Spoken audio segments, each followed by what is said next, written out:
You might not be a tech genius, but you want your business to crush it, and you need a website now. Thankfully, Bluehost makes it easy. Customized, optimized, and monetized. Everything exactly how you want with AI. Your site can be up within minutes. You really won't believe it. Plus, Bluehost keeps you protected 24/7. No more worrying about hackers. Just relax and focus on your customers. So whatever your hustle may be, secure your online presence in 2025 with Bluehost. Head to bluehost.com to start now. Other shows we have for you to enjoy at myclassicradio.net. The Avengers was most certainly not a household name in South Africa prior to the radio series. With no national television service until 1976, the mechanism simply was not present in the country to show television programs to mass audiences. While many other countries reveled in the filmed adventures of John Steed and company, South Africa was not equipped to join in the fun. The series took Britain by storm and made a major impression in the American markets, being that greatest of rarities, a British series given a network transmission slot. However, as a filmed series, rather than a videotaped one, The Avengers was able to gain a modicum of exposure in South Africa through film rentals. Come and listen at myclassicradio.net. Frontier Town, the saga of the Roaring West.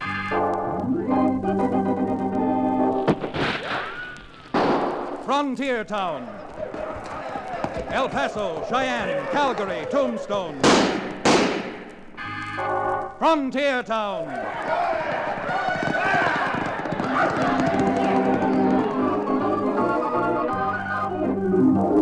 Here is the adventurous story of the early West, the tamed and the untamed, from the Pecos to Powder River, Dodge City to Poker Flat. These are the towns they fought to live in and lived to fight for. Teeming crucibles of pioneer freedom. Frontier Town!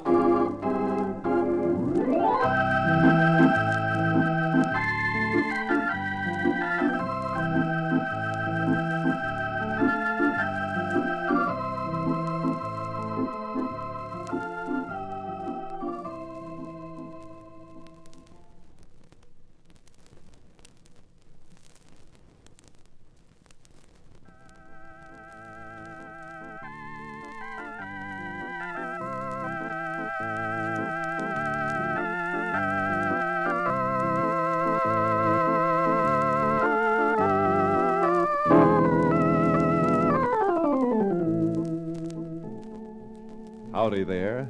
I'm Chad Remington, frontier lawyer, with my home and a headquarters in the cow town known as Dos Rios. Now, believe me, I'm not complaining when I say this, but I don't want any of you to get the idea that being a lawyer on the frontier is just a business for a student of Blackstone, because it isn't. The frontier is raw and rough, hard and boisterous, and that all adds up to the fact that even a lawyer out in the wide open spaces gets more than his share of trouble. Of course, a man who keeps his eyes open, as well as his fists ready for action, often manages to pour oil on the troubled waters.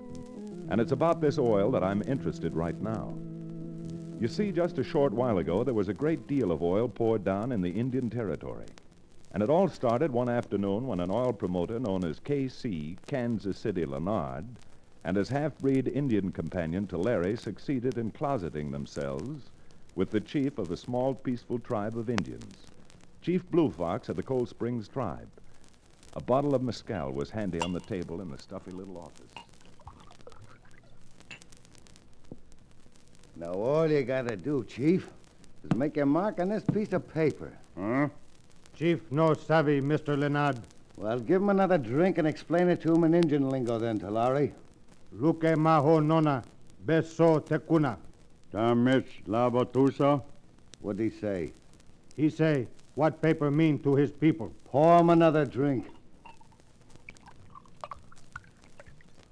Hey, no, mezcal. Huh? All right, Talari. Now, tell Blue Fox that this paper just gives me the exclusive rights to drill for oil on his reservation, and that it isn't going to interfere with his people at all. No nasa, lusamana Leonard. No, bewa. Chief say he sign. Now you're talking. Hey, Chief, make your mark right here. Me sona meska. Him sign paper. Now him want more... Kimono Mishima, Oh, Chief, daughter, just come back from Indian school. have you been giving my father mescal to drink? Why, we were just talking over a little business deal And what was that paper you were so quick to hide? Just a little business agreement me and the chief made. I wish to see that paper. Oh, yeah? Well, that happens to be a confidential business document. Just a little agreement giving me the right to drill on the Cold Springs Reservation for oil. Oh. When a man finds it necessary to ply another with liquor in order to enter into a contract, his motives certainly will take looking into. Manamatona. Very well. But this is certainly not the last you two are going to hear about this.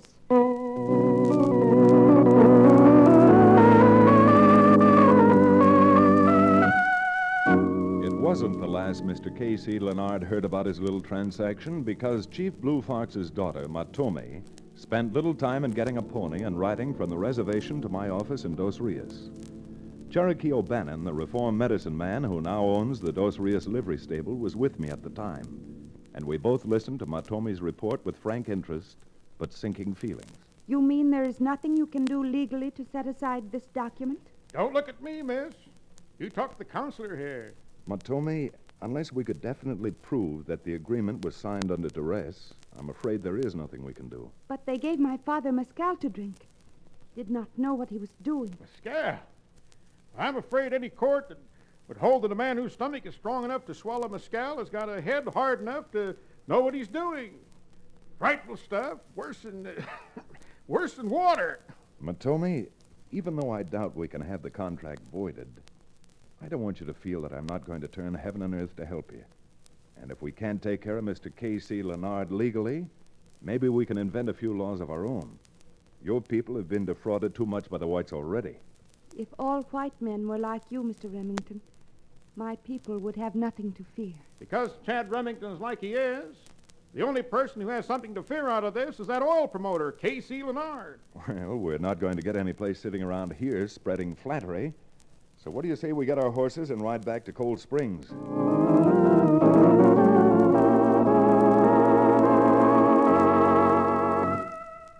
The town of Cold Springs itself sits on the edge of the Cold Springs Reservation, high up on the rim rock. It's not much of a town, to be sure, but big enough to be a hotbed of trouble.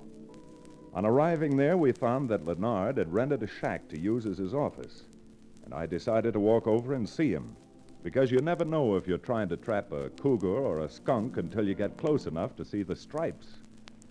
I left Cherokee to watch the horses while I started down the dusty street on foot. I certainly wish Chad had found a better place to tie off these horses than the hitch rack in front of the local tavern. Not only is my thirst getting stronger, but temptation grows by the minute. Wonder if I couldn't watch the horses over the bat-wing doors if I found a good place at the bar inside. Wouldn't take me very long, and well, perhaps it'd be better if I'd find someone to watch the horses for me. Here comes a fellow now. Pardon me, sir. May I have a word with you? Were you calling me, mister? No, I didn't call you mister. I called you sir. But I would like Billy Blue Blazes if it isn't Wildcat Maxon. Cherokee. Suffering Joe Cherokee. When did they let you out of jail? It'll be impossible for me to answer that question, Wildcat, until I know which jail you have reference to. Yes, indeed. Yes, indeed. Well, are you still peddling that rattlesnake oil? My boy, you see before you a reformed man. I now own a livery stable and act as a bodyguard to a prominent lawyer. Tell me, what brings you down to a saddle stop like Cold Springs? Last time I heard of you, you were up in the Panhandle, someplace near Amarillo. Well, Cherokee, you're apt to find Wildcat Maxon any place where there's oil. And a man with a paying job for a driller to get it. You mean you're down here to drill oil, Wildcat? Just arrived an hour ago. Gonna work for a real wildcatter. Promoter by the name of K.C. Leonard. Leonard? Well, well, well. It's a small world after all. Tell me something. Do you know this Leonard? You know anything about him? Do I? I could start right now telling you about K.C. and the tricks he's pulled, and I wouldn't get through till tomorrow morning. Boy, don't start the story yet.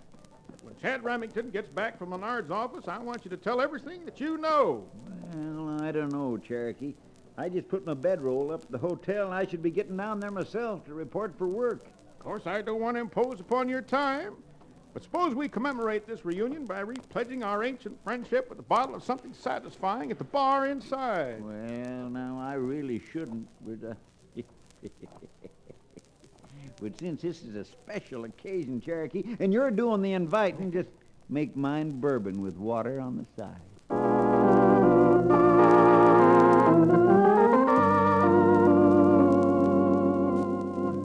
While Cherokee and Wildcat Maxon were picking up the threads and the whiskey glasses, my walk down the street brought me to the door of the little shack Leonard had rented.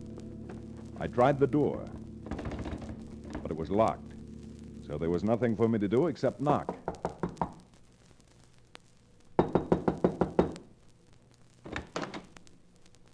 Yes? You want something? Yes, I'd like to see Mr. Leonard.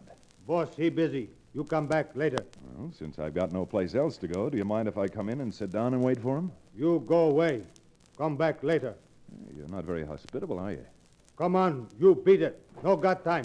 Just a minute. I don't mind leaving, but I have no intention of being shoved out. Me say get out. Now me put you out. You local half-breed. Who do you think you are, anyhow? Me show you fast. Just for that, I am going inside and wait for Leonard. Well, you're in, so speak a little piece and get it over with. What do you want?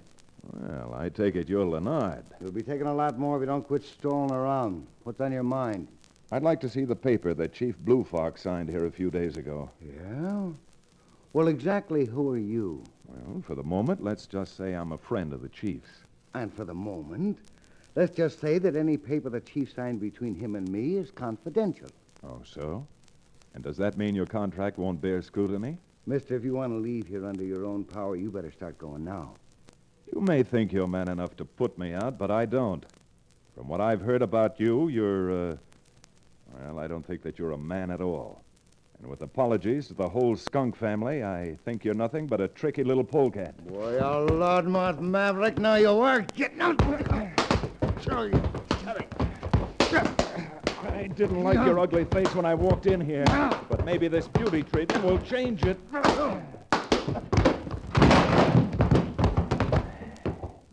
Now, I'm going to finish what I started to say, Leonard. The Indians out here have been taking a pretty raw deal from you and your kind. With the aid of an oily tongue and a few bottles of red-eye, you've gotten away with murder. But there's a penalty for that kind of murder, too, Leonard.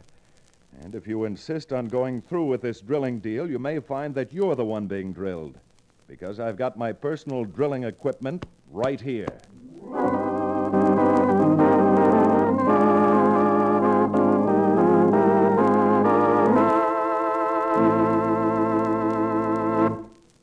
We'll return to the second act of Six Gun Lawyer, our exciting frontier town adventure, in just a few moments.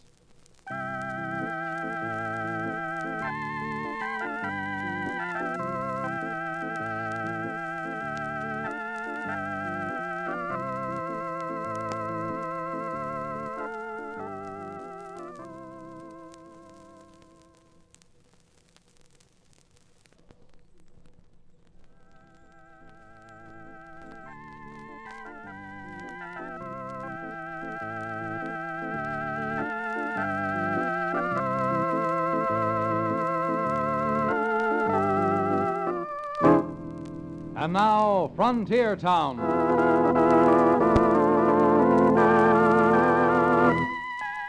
Well, there was no question about it. I'd found out whether our friend K.C. Leonard was a catamount or a skunk, except that in his case, I suspected the stripe that ran down his back wasn't white, but yellow. After my little double reception in Leonard's office, I went down to see the Indian agent and then paid a call on the federal marshal. Remington, I agree with you from the ground up, but a contract's a contract, and there's nothing we can do to break it. Leastwise, not that I can see. But the fact that his daughter saw them filling up the old chief with mescal, doesn't that alter the facts in your eyes? Sure don't. Blue Fox has been known to store away a good deal of red-eye in his time, and it never even affected him. Nope. As a lawyer, I guess you ought to see that despite the fact I think this K.C. Leonard is the lowest form of wildcat promoter, as it stands, my hands are tied. As it stands. Huh? What do you mean by that? I mean, if, let's say Leonard didn't pay his bills, and his creditors had attachments issued. You would serve the attachments, wouldn't you, and close up Leonard? Of course I would. Well, what makes you think he isn't going to pay his bills? From the way I hear it, they got real oil out where he's going to drill, and lots of it. Well, to tell the truth, Marshal, I can't answer your question right now. All I wanted to do was first assure myself that you were on my side of the fence. And you get something legal I can use to close up Leonard, Remington, and you can count on me 100%. That's all I wanted to know, Marshal. But I hope to be seeing you again. Seeing you again real soon.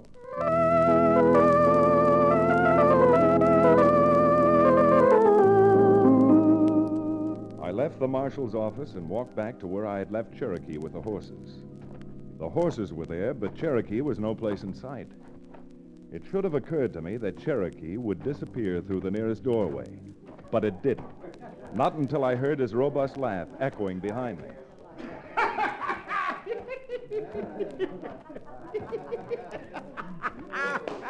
Doggone it, Cherokee, that's a good one. Say, did I ever tell you what happened to me with that little redhead down in El Paso? No, but I'd sure like to. You can all you like, Cherokee, but it's not going to save you this time. Now go on, get outside. Hey, now, just a minute. Who do you think you are, anyhow? Giving cheap orders to a partner of mine. I got a good mind to bash this bottle right over. Wait a minute there, Wildcat. Put that bottle down. This is my bosom companion, the attorney I was telling you about, Chad Remington. Well, howdy, Remington. Well, now that I've lifted the bottle up, there's no sense in wasting it, so here goes, boys. Fine company you keep, Cherokee. Chad, this is one of the oldest friends I've got in the world, Wildcat Maxon. He's an oil driller, and you know what? He's just arrived in Cold Springs to go to work for K.C. Leonard. K.C. Leonard? Well, that's the last straw. Now, come on, you and I are getting out of here. Wait a minute. What's the matter, Counselor? I want the truth now. Just how good a friend are you of Mr. Maxon's here, and vice versa? Why, I've known old Bannon for 30 years. Fact is, he used to buy the oil from me that he mixed with alcohol and called his genuine Cherokee Indian rattlesnake oil. Yes, indeed. Yes, indeed. Our friendship predates my first encounter with the law. Well, in that case, you are old friends. But there's one thing I want to know, Maxon. What sort of a man are you who would go to work for a jasper like Leonard? Remington, I know Leonard's a no-good snake, but I'm a good oil rig man, and a job's a job. Why? Would you be interested in doing a favor for your old friend Cherokee and also helping... You name it, boy, and I'll do it. Fair enough? That certainly is fair enough. And just for that, I'm going to break a long-standing rule and buy you both a drink.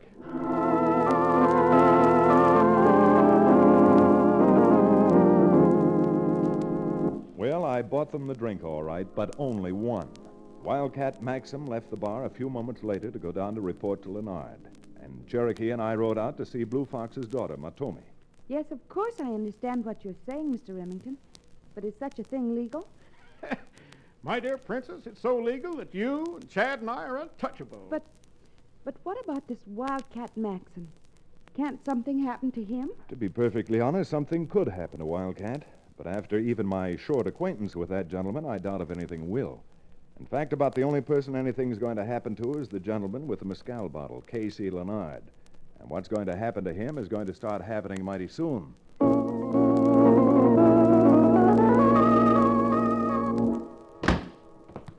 Talar, I never thought this would happen. Something go wrong, boss? I'll say it did. Just got a message from Wildcat Maxon that the hit rock had snapped off the drill stem. This job's starting to cost money.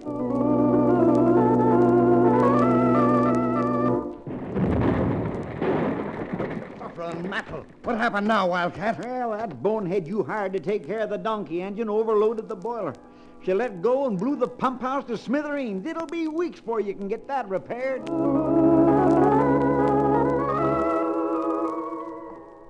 You no can blame me, boss. I just tell you what Wildcat tell me. Now what happened? Wildcat say he lose 6 pieces of pipe down well hole, and then lose fishing tool trying to pull it out. The fishing tool gone? Well, if this doesn't ruin us, nothing will. I'm starting to believe this job's jinxed.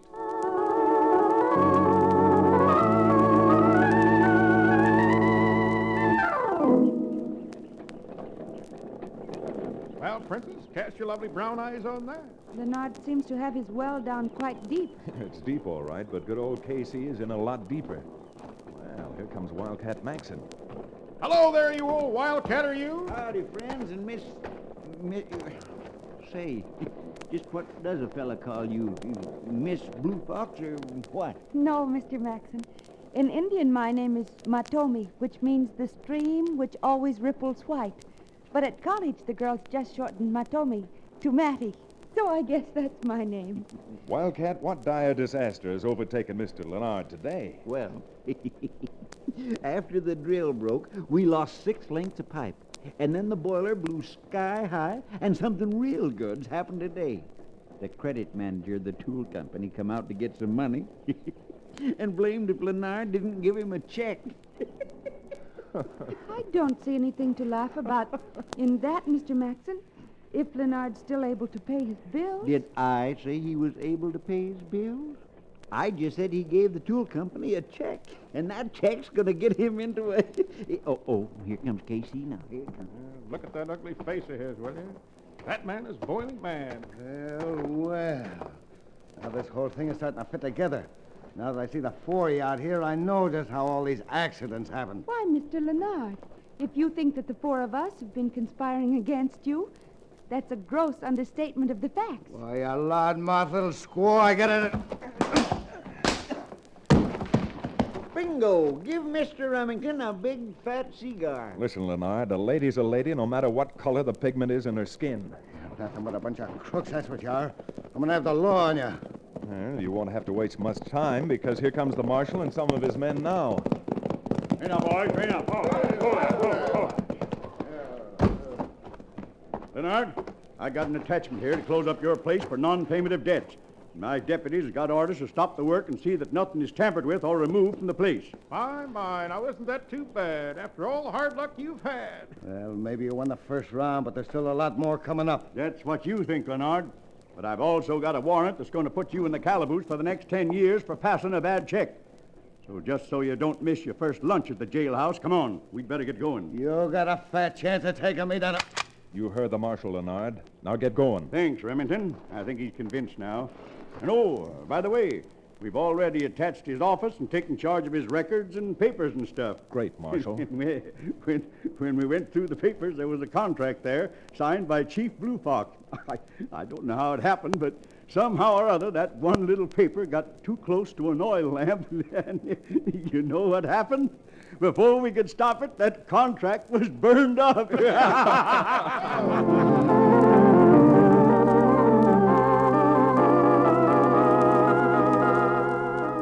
Well, with Casey Leonard on his way to jail, the drilling stopped, and the contract with Blue Fox unfortunately burned up, we stopped long enough to take stock. How soon do you think it will be, Mr. Remington, before my people will be able to complete the well and start getting an income from it?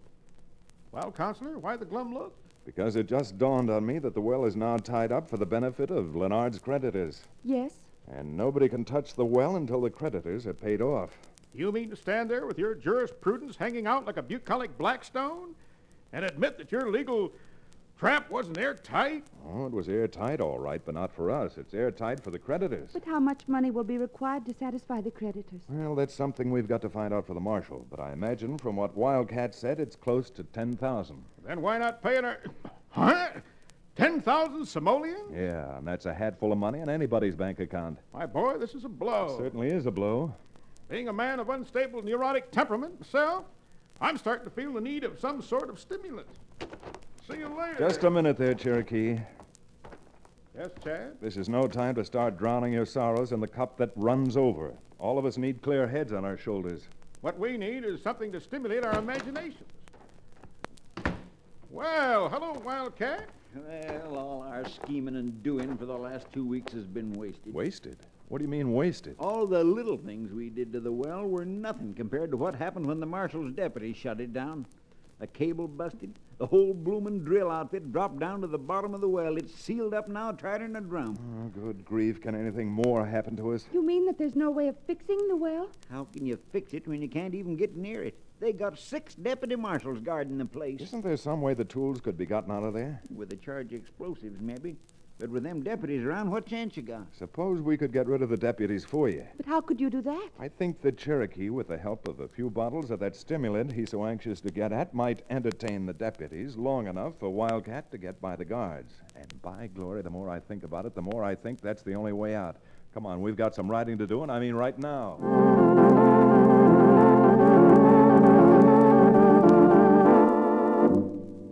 We lost no time getting back to the reservation and the oil well, and with the skill of a successful medicine man and armed with 3 bottles we purchased in town, Cherokee had no trouble distracting the guards.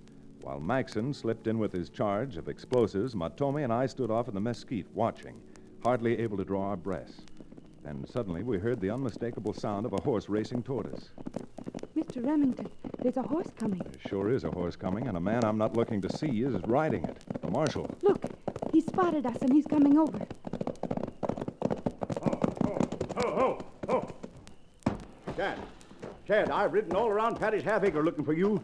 Lenard's busted out of jail, swiped the gun, and swore he's coming out to get you. Thanks, Marshal, but I don't think it's going to do him any good, because first off, he's got to find me. Well, I found you. And just what are you two doing out here at the well after dark? Well, you see, now look, Marshal, let's walk back here a ways, and I'll see if I can't explain it to you. Now, just a minute, Remington. If you two are something... Down! Flatten out! That must be Lenard. That last shot gave him away. Get back. Look, Mr. Remington, there he goes. He's running toward the well. Don't, Lenard, you fool. Keep away from that well. Get back, Ted! There she blows!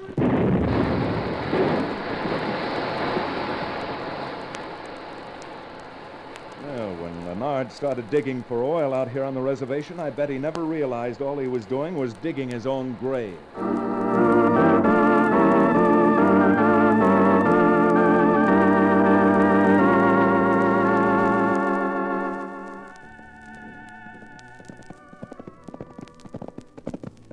Chad, it beats me how all that machinery and dirt fell on Lenard, and he still lived through it. Well, one thing is certain. He won't break out of the federal penitentiary the way he broke out of the Cold Springs jail. I found the whole experience mighty unnerving. So did I.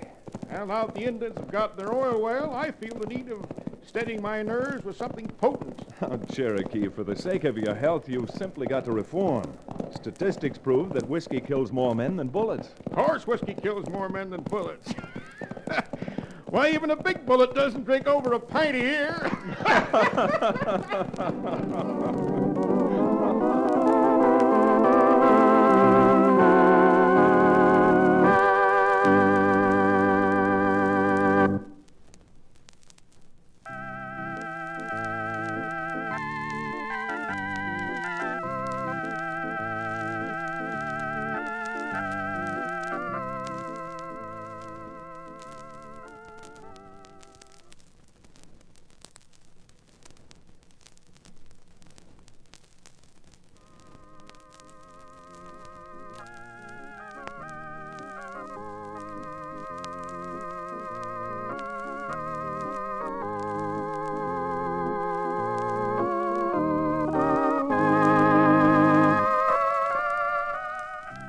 Frontier Town, starring Reed Hadley and featuring Wade Crosby, is a Bruce Ells production. Story and direction by Paul Franklin. Music written and played by Ivan Ditmars. Be sure to be with us again same time next week for another fine action-adventure story with your favorite young Western star, Reed Hadley. And now this is Bill Foreman telling you that Frontier Town comes to you from Hollywood.